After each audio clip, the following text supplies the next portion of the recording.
umaga, simulan ng tama. Masustansyang pagkain, saya ang dala. Prutas at gulay, isda't itlog pa. Lakas at sigla, araw-araw kasama.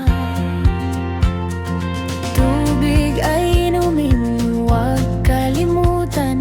Pag-eehersisyo'y ating paglaban.